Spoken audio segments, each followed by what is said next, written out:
নারায়ণগঞ্জের রূপগঞ্জের ভুলতা গাউছিয়া গোলাকান্দাইল এলাকার ঢাকা সিলেট হাইওয়ে মহাসড়ক ও ফুটপাত দখল করে নিয়ে সংবাদ প্রকাশ হওয়ার পর মহাসড়কে যানজট নিরসনের জন্য উপজেলা প্রশাসন উচ্ছেদ অভিযান চালিয়েছে।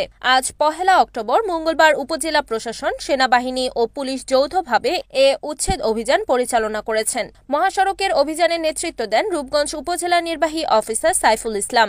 ঢাকা সিলেট হাইওয়ে মহাসড়কে সকাল ১১টা থেকে দুপুর ২টা পর্যন্ত প্রায় ৩ ঘণ্টা চেষ্টায় অভিযানে রাস্তার দুই পাশের মহাসড়ক ও ফুটপাতে থাকা হকারদের প্রায় ১,০০০ অবৈধ দোকানপাট উচ্ছেদ করা সহ মহাসড়কের উপরে রাখা অবৈধ পার্কিং, ড্রাইভিং লাইসেন্স ও গাড়ির কাগজপত্র না থাকায় বাস, প্রাইভেট কার, সিএনজি সহ বিভিন্ন যানবাহনকে ভ্রাম্যমাণ আদালতের মাধ্যমে জরিমানা করা হয়। এ সময় উপস্থিত ছিলেন সেনাবাহিনীর ক্যাপ্টেন রিয়াজ হোসেন, নারায়ণগঞ্জ এএসপি মেহেদি হাসান, উপজেলা সহকারী কমিশনার তরিকুল ইসলাম, ওবায়দুর রহমান সাহেল, রূপগঞ্জ থানার ওসি লিয়াকত আলী, ভুলতা পুলিশ ফাঁড়ির ইনচার্জ মিজানুর রহমান সহ সেনাবাহিনী, পুলিশ, আনসার ও উপজেলার সামাজিক সংগঠনের সদস্যরা। পরে উচ্ছেদ অভিযান শেষে হকারদের উদ্দেশ্যে সাংবাদিকদের প্রশ্নের জবাবে রূপগঞ্জ উপজেলা নির্বাহী অফিসার সাইফুল ইসলাম বলেন, যে কারণে একটা বিশাল জ্যাম সব সময় এখানে থাকে।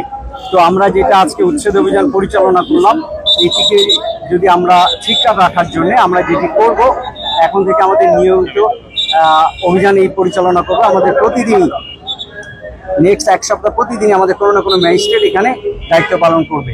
একই সাথে পুলিশের যে এখানে আমাদের ফাঁড়ি রয়েছে তারাও দায়িত্ব পালন করবে এবং আমরা আরেকটি ইনক্লুসিভ ম্যানেজমেন্ট সেটার মধ্যে যাব। আমাদের এখানে যারা ব্যবসায়ী রয়েছেন, দোকানদার রয়েছেন, সেই সমিতির সাথে আমরা বসে একটা কর্ম পরিকল্পনা করবো যাতে স্থায়ীভাবে আমরা এই ফুটপাত দখলকে আমরা মুক্ত রাখতে পারি।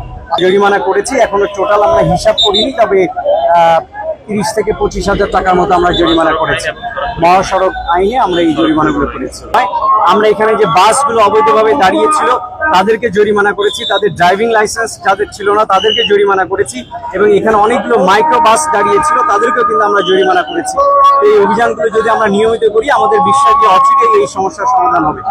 আমরা বলি এটি একটি পার্মানেন্ট সলিউশনে যেতে হবে। আমরা ইতিমধ্যে ভুলতা ইউনিয়নে আমরা একটি জায়গা নির্ধারণ করেছি যে এখানে যে ওয়েস্ট যেগুলো আমরা পাচ্ছি, এই ওয়েস্টগুলো ম্যানেজমেন্ট করার জন্য আমরা একটা জায়গাকে আমরা এখন ডাস্টবিন হিসাবে এটা ঘোষণা করবো। অচিরে কাজ শুরু হবে।